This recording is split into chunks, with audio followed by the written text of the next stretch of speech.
Ladies and gentlemen, have you ever felt mad at yourself after you have blundered your a piece at chess? Well, you're not alone.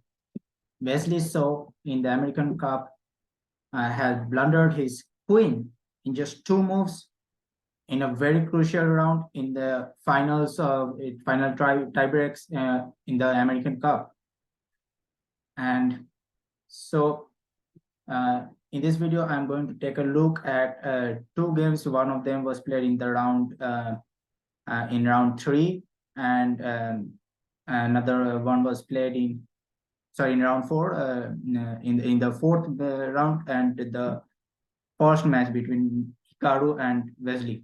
And in the second game, we are going to look at the most crucial game, the decisive game of the tournament, which was played in the 5th round in the tiebreaks. So let's jump straight to it.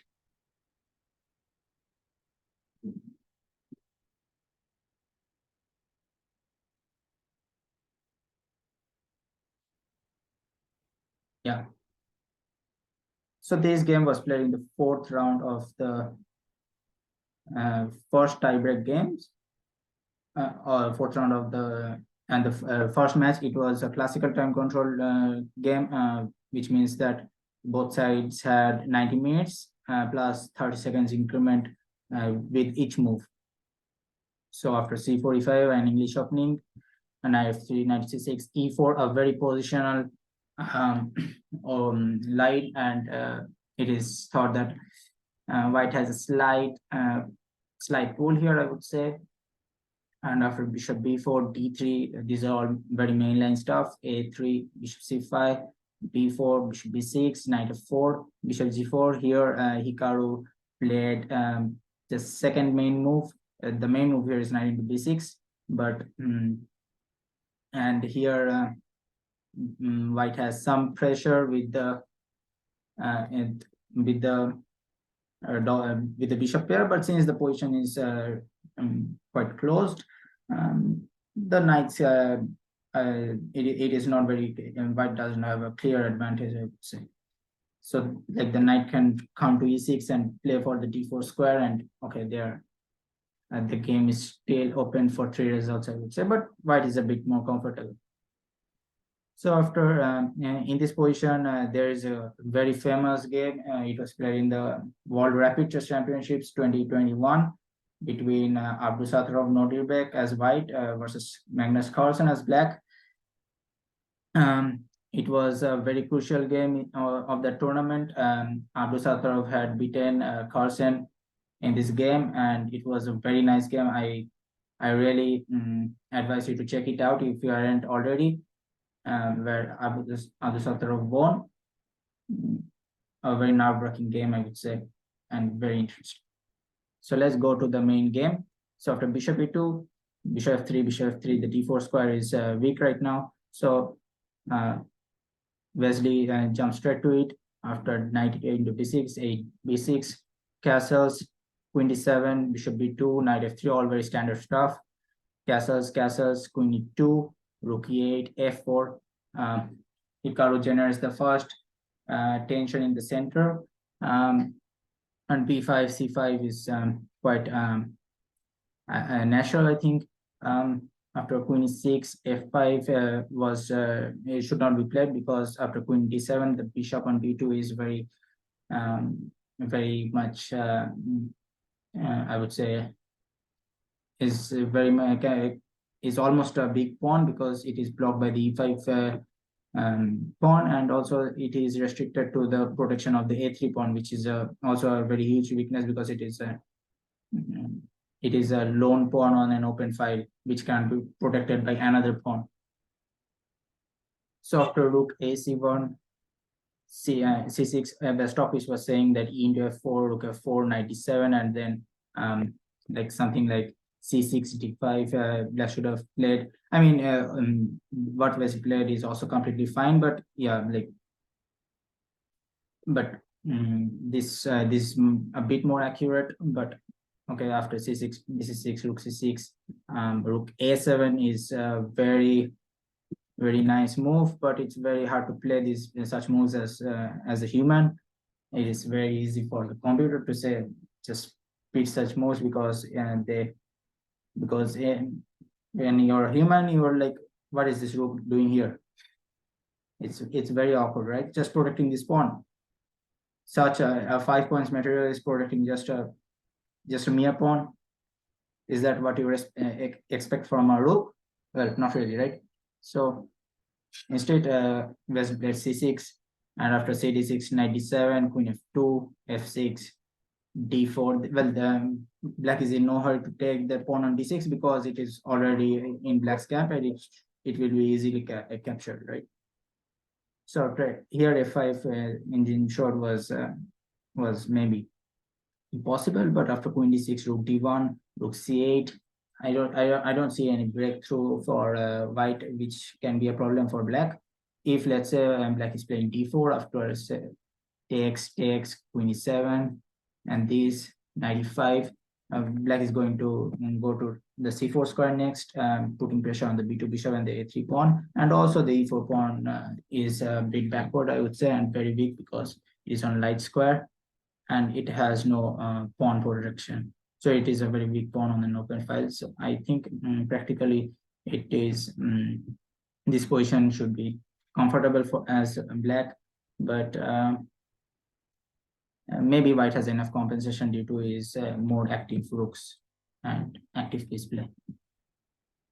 But anyways, after d4 was played, e4, queen f4, sorry, not queen f4 because the e4 pawn is hanging, queen f4, queen 4 is coming. So after e5, f5, f5, knight e5, and here Hikaru plays rook e1. And after queen d5, here the engine says that rook d1 maybe is a bit better, taking on the f4 pawn next, but after knight d3, queen d4, bishop d4, knight e5, rook 4, knight g6, the position is roughly equal, but I would say that since white has this pawn on d6, fast pawn is, well, it's not very easy to promote it. I would say probably impossible to promote it if black plays very accurately, but okay, I think it should be objectively equal. So after queen e2, I guess Hikaru tried to keep at least some material on the board and wanted to like win or at least try to push for a win. So after queen e2, f3 was a nice move. Gf3, knight f3 is not working here because queen f3 is coming, and after queen f3 you have rook into e8 check, an intermediate move, and after rook into e8, let's say rook into f3, you are a bishop down. So black is losing there. So after f3, f3 was played to expose the black king, the white king, sorry, yeah. So after here, black is playing knight g6, an excellent move because the queen and the knight combination is a very strong one, even better than a queen and a bishop, yeah, especially when there are no more pieces left on the board. So after queen into 8, rook into 8, rook into 8, king 7. Stockfish says it's 0.00, but I would prefer slightly black because practically it should be more easier to play with the queen and the knight because the white's king is exposed and there are like threats like queen g5, knight 4, knight h4, and just mating on g2, or maybe queen d2 is coming with the same idea of knight h4, knight f4. So 0.00, I don't really believe in this evaluation.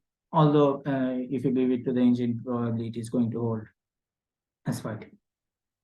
After queen e2, knight c4 was played, and queen e8, rook e8, rook e8, and transforming to the same kind of position I was talking about. Like the queen and the knight is usually better than the rook, is usually better than queen and the bishop, and also it works here as well because white has the two rooks and a bishop for black's queen and knight, but I would say black is a bit more comfortable here.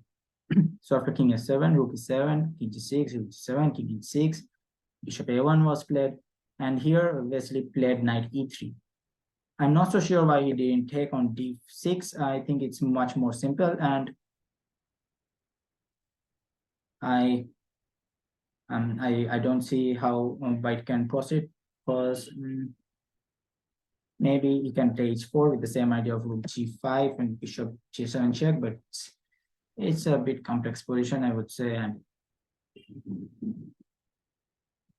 yeah, now king h5 probably is possible, and after rook h7 check, like king g4 or king g6, I don't know, probably well, not king and not rook g7, because king h4 is coming. But after I don't know, I think this position is deserves some more analysis, I think. Feel free to analyze this yourself if you're very interested in this position, but I think it's from an instructional point of view, it's not very, what to say, it's not very essential, I think. But it's of course fun, and if you want to try out defending slightly worse, or like not objectively worse, but visually worse positions, because here clearly I think black is playing for two results. Then you can try to analyze this. But Wesley played 93, and here he had me. I think that he missed a very nice move by white.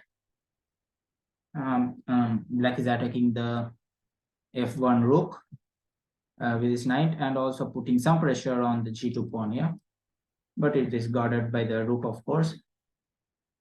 So here take about 3 to 4 minutes and think about the position, and try to guess what Hikaru played, or what is the best move in this position. Try to play like Hikaru. So after h4 was played in the game, it is an excellent move, I think. You would think that well, Hikaru is just blundering the f1 rook. He is a Bashi Bazok. Well, a slight reference to the comic book Tintin, which I enjoyed thoroughly in my childhood. The first set of slangs was I learned from the book Tintin, and it was given by none other than Captain Haddock. So anyways, after knight into f1, it is a blunder. Think about the position for say 4 to 5 minutes and try to figure out what white can play. Well, it's not 4 to 5 minutes, I would say. You can find it in 1 minute, I think. Depends on your chess strength, of course. So yeah, rook g5 is the move. And I think that this is the idea Wesley had missed with h4 and rook g5 by threatening the bishop in g7 mate. So the king is in grave danger and the queen is attacked. Very advanced, a very, I would say, unique example of double attack in chess. So like if white is married, black is moving his queen, sorry, guarding the g7 bishop, g7 square, I would say, after bishop g7 check, queen g7, rook g7, king g7, not king into f1, because after this, black is playing this, and I think it should be a draw, yeah. Say after like this. And you have to be very careful, because black is also trying to get his c5 pawn rolling, like b6 c5 is coming, yeah. So anyways, of course, no one would play king into f1. I think if they know a bit about chess and know a bit of math, counting position, counting the moves. So d7, and the king is not in time to protect the dh square. So yeah, the dh square, yeah. So white is queening next move, and it's just completely, white is just completely winning. So here Wesley played queen d3, which is the only move in the position. And after rook into f4, queen d1 check, king f2, queen into a1, rook g5, 95, d7, h8. These are, I think, well, it deserves a bit more analysis, but I think it's very hard to analyze such positions. It would take hours, if I want to analyze very accurately these positions, because there are many possibilities for both sides, I think. So after rook e4, white is attacking, is threatening to play the simple rook e8, and then queen the d8 pawn, and after queen f6, king g1, queen d6, rook e6 check would be a big blunder. If you are thinking of rook e6 check is well, it is a nice move if I found rook e6 check, but it is not working concretely, because after queen e6, d8, queen check, takes. After the king moves queen to g5, that's completely winning. So you have to always be alert about tactical motives in your camp. So like your king is a huge motive here, and this pawn is a huge motive. So after and the back rank also is a huge motive, right? So after queen e1 check, queen to h4, that is clearly winning. So after d1, d8 queen was played in the game, and rook e6 check, knight f6. Now this knight is doomed to passivity because it is pinned against the black king, and also the queen is forced to look after this knight, and its movement is highly restricted. So here I would give you a diagram. You can think about, say, 5-6 minutes. It's a very advanced position, I think, and suggest a move for white. Well, Hikaru played here king h2, which is a big blunder. So the only move here is king f2. Well, let us see what happens after rook f5. Once after rook f5, white can black can play queen d4 check, rook f2, and now just king g7. So after let's say takes, rook f6, it would say that the number of pawns are equal, right? Yeah, but here actually white is winning because black is winning here, because after, let's say, king f2, king f5, king f3, h5, these pawns are stopped on their tracks, and now it is black who is going to push his pawns, right? b6 and c5 are coming next, and yeah, black is just clearly winning here. So after knight f6, king f2 is the best move, and it was pointed out by the engine, of course. I mean, it's very hard it's easy to see why king h2 doesn't work, but it's very hard to, if you don't analyze it very deeply for like 10 minutes, I don't think even players at my level are going to find this move. So here b6 was played.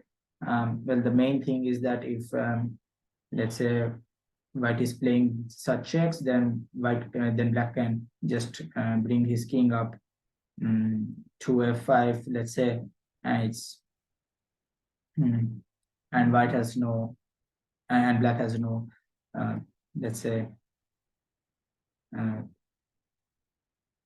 what to say actually. Black has no concrete ideas, because now this knight is falling, and the best is probably for black to give some checks and try to create a perpetual check here. Once, and actually after this, queen h4 is possible, actually, I think.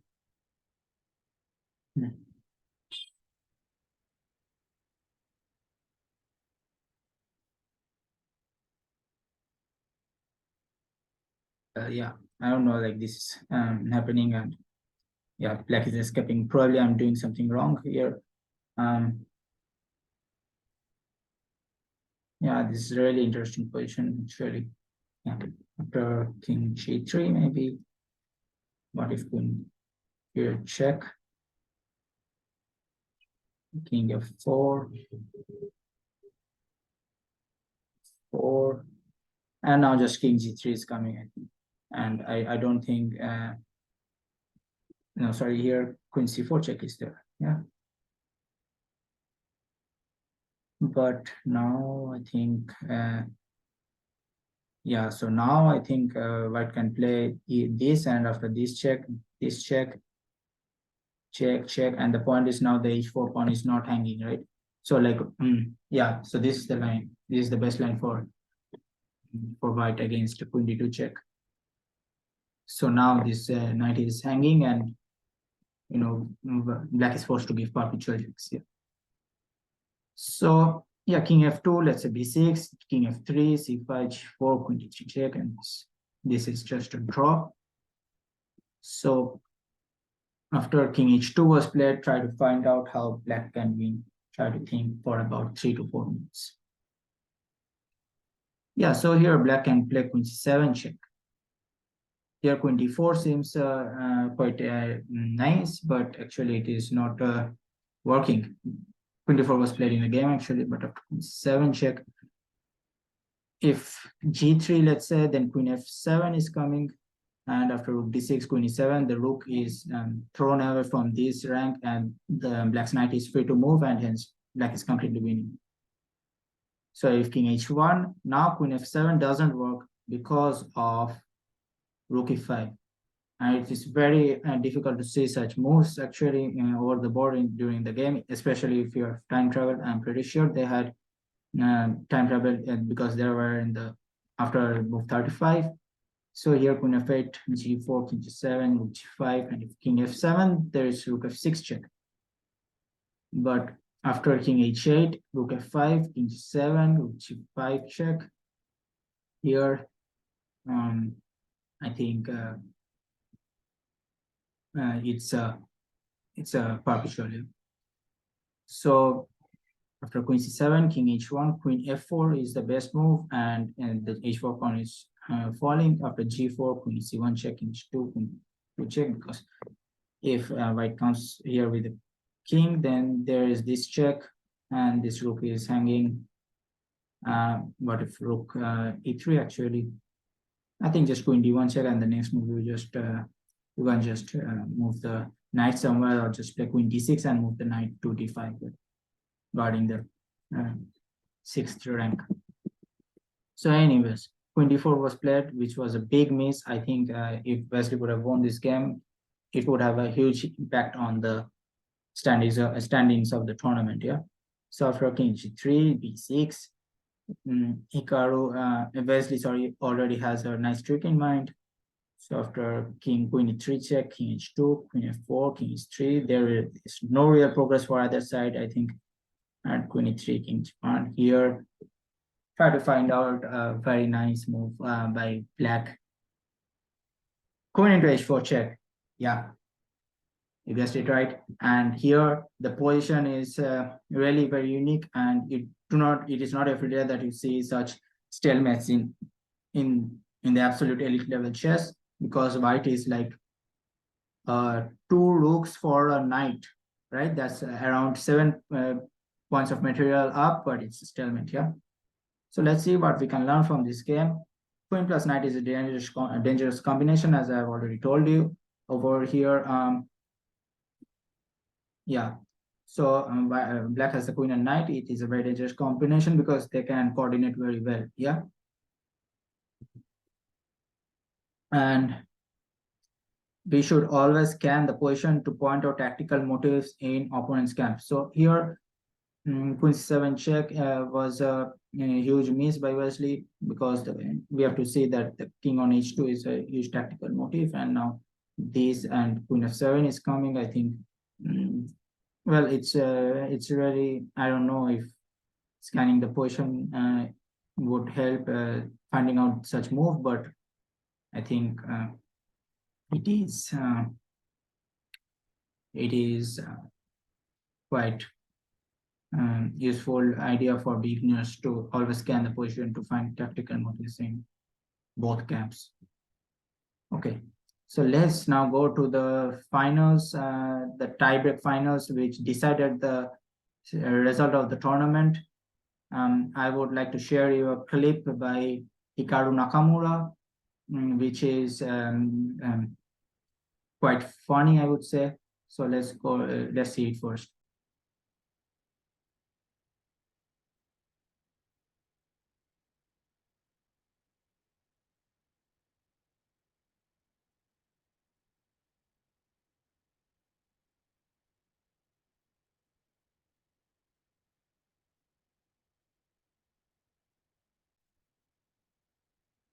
Yeah, so as you are seeing in that clip, Hikaru was evidently quite fatigued after this long event, and I would guess that that was the same case with Wesley So, which led to this huge blunder in this game.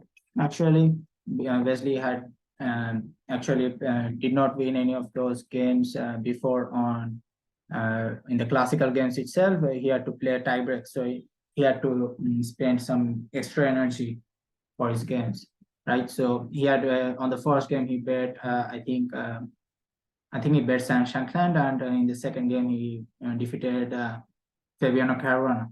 So after knight of three, the game started with knight of three, d5, e3, knight of six, c4, e6, e3, bishop e7, all very standard stuff. And Hikaru, I think, is trying to only get some original positions. Actually, in the third round, Hikaru won the game 4-2 against Wesley, and but in the yeah. So in the third round, he won 4-2 against Wesley, but in the fourth round, Wesley defeated Hikaru 3-1. So Hikaru won the third round only on tiebreaks, but in the fourth match, um, Wesley won the tiebreaks in the rapid tiebreaks itself, whereas in the third round, Nakamura had to win in the bleach tiebreak evidently. So in the round five, it was a very crucial game because I think both were tied 1.5, 1.5.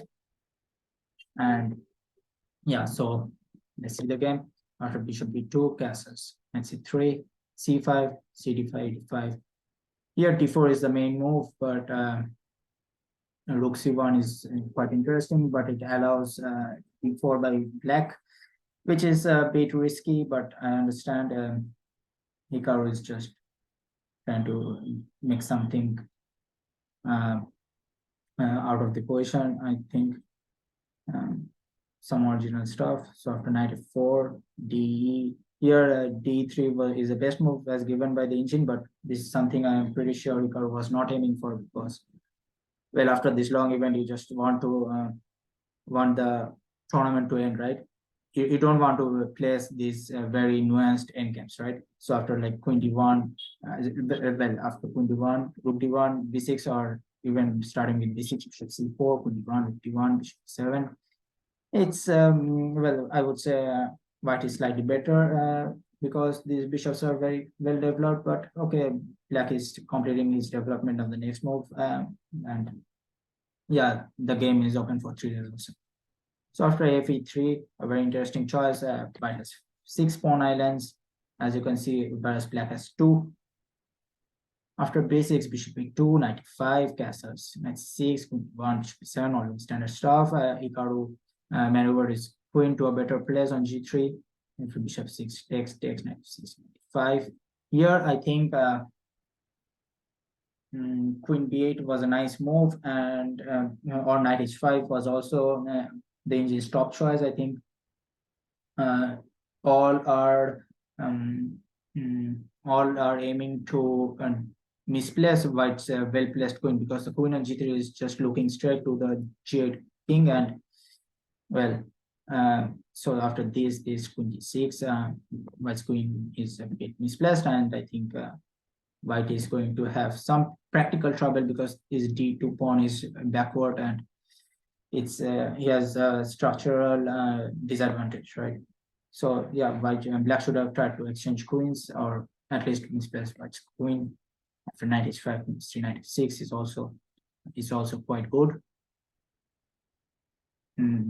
But Wesley played knight b4, and here Karu played knight e5. But actually, knight h4 may be another option. So after queen b8, queen b8 is fine, and yeah. So instead, after knight e5, black has some threats with bishop c4 and putting some pressure on the f7 pawn, or like white's king is pinned, so maybe there are some ideas with knight, rook f6, 97, rook f6, queen f6, 97, creating a double attack. So yeah, I think it's a very complex position. So after queen e7, was the best move with the in-chain, but after rook f6, queen f6, rook f1, things are already not so clear because after queen e7, quite a big mistake. Bishop c4 is coming, and this threats on the f7 pawn is quite decisive. Yeah. Queen d6 is the best move, but after bishop c4, the best move by black is very hard to foresee. I think it's queen into d2, because if knight d5 there is coming, I think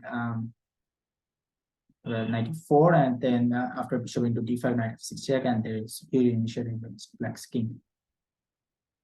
So after queen into d2, knight into f7, knight d5, white has no better choice than to give some perpetual check.